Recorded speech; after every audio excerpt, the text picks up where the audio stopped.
Hello guys, welcome back to study spoken English. Guys, आज हम पढ़ेंगे हाउ टू फ्रेम सेंटेंसेस। वाक्य को कैसे बनाते हैं। बहुत सारे ऐसे स्टूडेंट हैं जिन्हें यह समस्या आती है, वे वाक्य बनाने में सफल नहीं होते हैं। तो पहले समझते हैं वाक्य है क्या। वाक्य हम उसको बोलते हैं जिनका कुछ अर्थ निकले। अगर अर्थ सही नहीं है तो हमारे वाक्य नहीं है, भले ही हम वर्ड को एक सीक्वेंस में सजाए हों। जैसे हमने लिखा वेल स्पीक, तो वेल स्पीक का मतलब क्या होता है? अच्छा बोलो, अच्छा बोलो, वेल स्पीक। क्या ये सही है? दूसरा हमने लिखा, अब कौन सा सही है? हमने दोनों का सीक्वेंस दिया, एक में दिया वेल स्पीक, दूसरे दिया स्पीक वेल।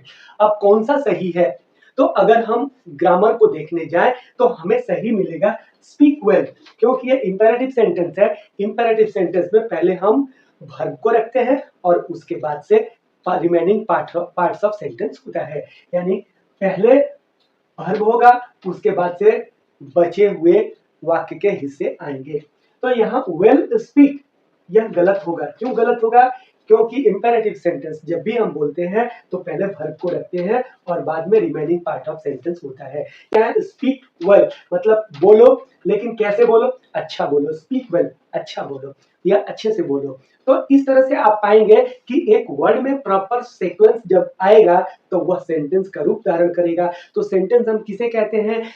शब्दों का ऐसा सीक्वेंस, शब्दों का ऐसा सीक्वेंस जिसका सही अर्थ निकलता हो तो हम उसको सेंटेंस कहेंगे। अब आइए समझते हैं कि एक सेंटेंस बनाने के लिए हमें क्या क्या चाहिए।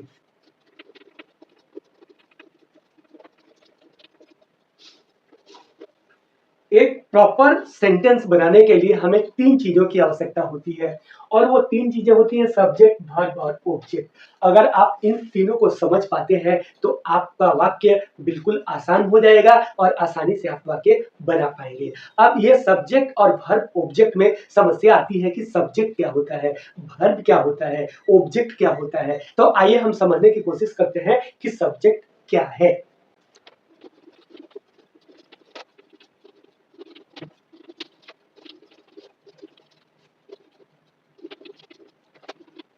वाक्य हमारे दो तरह के बनते हैं, एक तो एक्शन वाले और दूसरे इंफॉर्मेशन वाले। तो जब एक्शन की बात की जाती है तो डूअर ऑफ एक्शन जो होता है, यानी कार्य को करने वाला होता है, उसको हम सब्जेक्ट बोलते हैं। और जब हमारा इंफॉर्मेशन वाला वाक्य बनता है तो the one who is being talked about, वह जिसके बारे में हम कुछ बातें कर रहे होते हैं, वह सब्जेक्ट होता है। यानी सब्जेक्ट दो स्थितियों में मिलते हैं। पहला, एक तो डूअर ऑफ एक्शन, जब हमारा एक्शन सेंटेंस एक्शन वाला सेंटेंस होगा। जब हमारा एक्शन वाला सेंटेंस होगा तो उसमें डूअर को हम सब्जेक्ट बोलेंगे। और दूसरा क्या है कि अगर इंफॉर्मेशन वाला सेंटेंस होगा तो जिसके बारे में हम बातें करेंगे उसको हम सब्जेक्ट बोलेंगे। अब एक उदाहरण के द्वारा समझने की कोशिश करते हैं।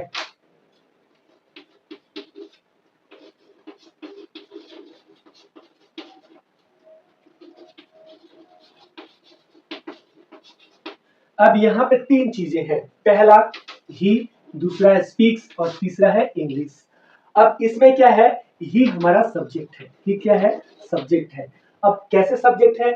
ही स्पीक्स इंग्लिश, वह अंग्रेजी बोलता है, वह अंग्रेजी बोलता है। तो यहाँ स्पीक क्या है? एक्शन वर्ब है, और इस एक्शन को परफॉर्म कौन करता है? ही। तो जो एक्शन का डूअर होता है उसको हम सब्जेक्ट बोलते हैं। तो ही क्या है? सब्जेक्ट है। दूसरा हमने लिखा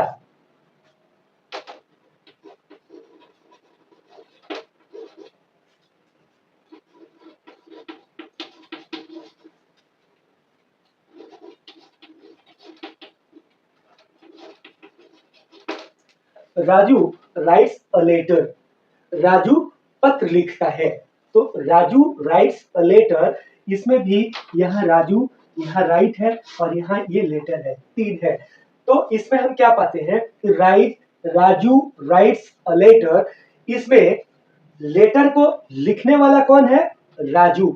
तो यहाँ वर्क क्या हो रहा है? लेटर को लिखने का काम हो रहा है, और लिखता कौन है? राजू। तो राजू यहाँ क्या है? सब्जेक्ट है। तो आप पाए कि पहला वाक्य है उसमें डोर है, दूसरा वाक्य है उसमें भी डोर है।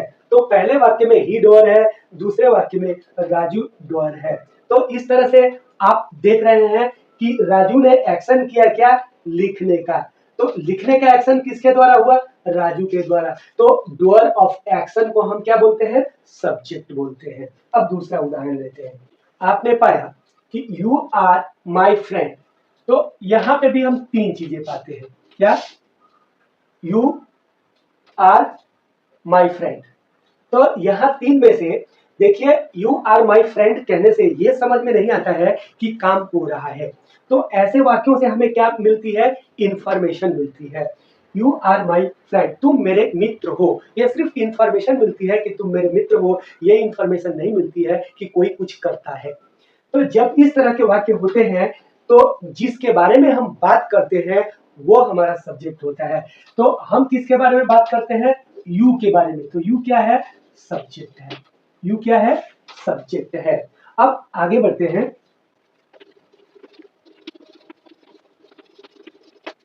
महात्मा Gandhi was a great leader.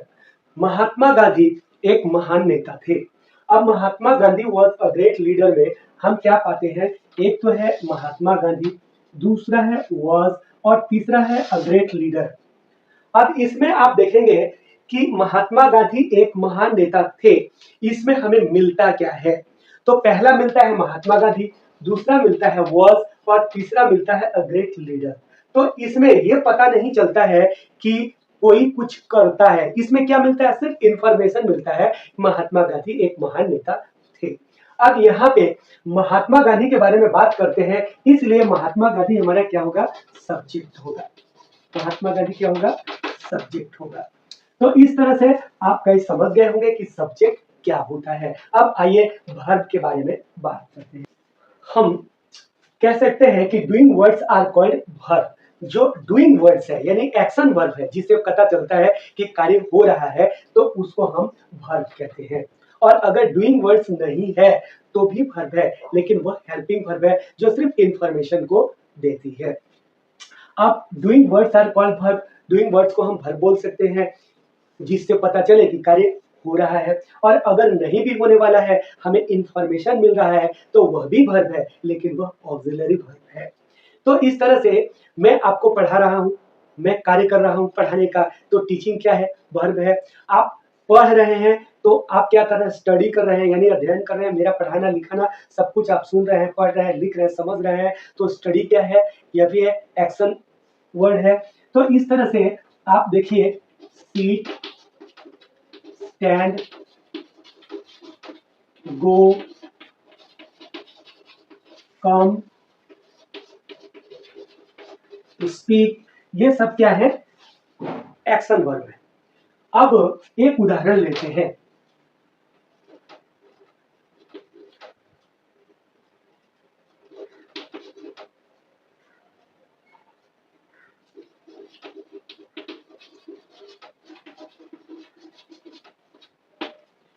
He is going there, he is going there. तो यहाँ ही मिला, इज गोइंग मिला, और यहाँ देयर मिला। तो ही इज गोइंग देयर में ही क्या हुआ, सब्जेक्ट, क्योंकि यह क्या है, डोअर है। वह वहां जा रहा है, कौन जा रहा है, वह जा रहा है, तो वह क्या है, सब्जेक्ट है। अब इज गोइंग क्या है, ये वर्ब है। इज गोइंग क्या है, वर्ब है। कैसे, कि वह क्या कर रहा है, जा रहा है, कहाँ जा रहा है, वहां। तो वहां जाने का काम वह कर रहा है, लेकिन एक्शन क्या हो रहा है, जाने का एक्शन हो रहा है। तो एक्शन को हम क्या बोलेंगे, वर्ब। तो इज गोइंग क्या है, वर्ब। इसमें इज हेल्पिंग वर्ब है, और गो मेन वर्ब है, और उसमें आईएनजी लगा हुआ है। He is going there. अब दूसरा एग्जांपल लेते हैं। Raju teaches English. तो यहाँ राजू सब्जेक्ट हो गया, और हमारा मेन क्या था, वर्ब। तो टीच क्या हो गया, वर्ब। और टीच वर्ब क्यों हुआ, क्योंकि एक्शन हो रहा है, पढ़ाने का एक्शन हो रहा है।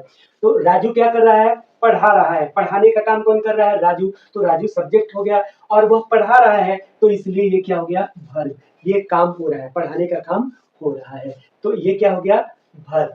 और अब आते हैं हम ऑब्जेक्ट। अब यहाँ दो तरह का ऑब्जेक्ट भी आएगा। पहला क्या है, रिसीवर ऑफ एक्शन, यानी जो एक्शन को रिसीव करता है वह ऑब्जेक्ट होता है। That gives more information about subject, जो सब्जेक्ट के बारे में ज्यादा से ज्यादा इन्फॉर्मेशन देता है वह भी ऑब्जेक्ट होता है। क्योंकि हमारे वाक्य दो तरह के होते हैं, एक तो एक्शन वाले होते हैं और दूसरा इन्फॉर्मेशन वाले होते हैं। तो जो एक्शन वाला होगा तो रिसीवर ऑफ एक्शन हो जाएगा ऑब्जेक्ट, और अगर इंफॉर्मेशन वाला होगा तो that gives more information about subject, जो सब्जेक्ट के बारे में ज्यादा से ज्यादा इंफॉर्मेशन देगा वह ऑब्जेक्ट हो जाएगा। तो आइए इसे वाक्यों के द्वारा समझने की कोशिश करते हैं। अब यहाँ पे है राजू स्पीक्स इंग्लिश, राजू अंग्रेजी बोलता है। अब यहाँ बोलने का काम कौन करता है? राजू। तो राजू क्या है? सब्जेक्ट है, और बोलने का काम हो रहा है यानी एक्शन हो रहा है, तो इसको क्या बोलेंगे? वर्ब। और एक्शन को रिसीव कौन कर रहा है? ये इंग्लिश, तो इसको क्या बोलेंगे? ऑब्जेक्ट। तो आपने देखा कि सब्जेक्ट राजू है, यह एक्शन कर रहा है, क्या कर रहा है? बोल रहा है। तो बोलने का काम कौन कर रहा है? राजू, इसलिए राजू क्या है? सब्जेक्ट है। और एक्शन हो रहा है बोलने वाला, इसलिए यहाँ पे वर्ब स्पीक्स है। और एक्शन को रिसीव कौन कर रहा है? ये इंग्लिश, यानी इंग्लिश बोला जा रहा है, तो इंग्लिश क्या है? ऑब्जेक्ट है। Sachin Tendulkar is a great cricketer. अब इसमें हम पाते हैं पहला सचिन तेंदुलकर, दूसरा इज, और तीसरा ए ग्रेट क्रिकेटर। तो इसमें आप क्या पाएंगे? सचिन तेंदुलकर क्या है? सब्जेक्ट है। क्यों सब्जेक्ट है? क्योंकि इसके बारे में, सचिन तेंदुलकर के बारे में ही इंफॉर्मेशन मिल रही है, यानी हम सचिन तेंदुलकर के बारे में बातें कर रहे हैं। We are talking about Sachin Tendulkar, that's why Sachin Tendulkar is our subject. Is क्या है? वर्ब है। इज क्या है?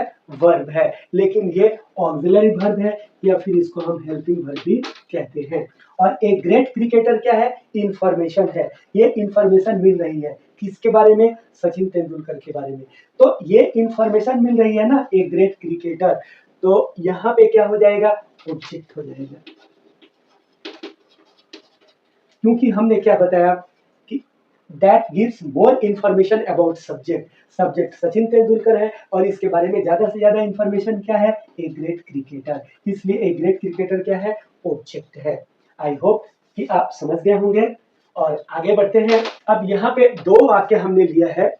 पहला, आई एम ए टीचर, तो आई क्या है? सब्जेक्ट है। दूसरा क्या है? एम, ये क्या है? हेल्पिंग वर्ब है। और यहाँ पे ए टीचर क्या है? ऑब्जेक्ट है। और यहाँ पे यू क्या है? सब्जेक्ट है। और यहाँ पे स्पीक क्या है? वर्ब है। और यहाँ पे वेल क्या है? ऑब्जेक्ट है। तो आप देख रहे हैं कि यहाँ एक्शन वर्ब है, और एक्शन क्या हो रहा है? स्पीक, बोलने का। तो कैसा बोला जा रहा है? अच्छा बोला जा रहा है, तो विल क्या हो गया? ऑब्जेक्ट, क्योंकि इसके ऊपर एक्शन रिसीव हो रहा है। और यू क्या हो गया? सब्जेक्ट हो गया। Boys are playing in the ground, बच्चे मैदान में खेल रहे हैं। तो यहाँ क्या है? बॉयज क्या हो जाएगा? सब्जेक्ट हो जाएगा। क्यों?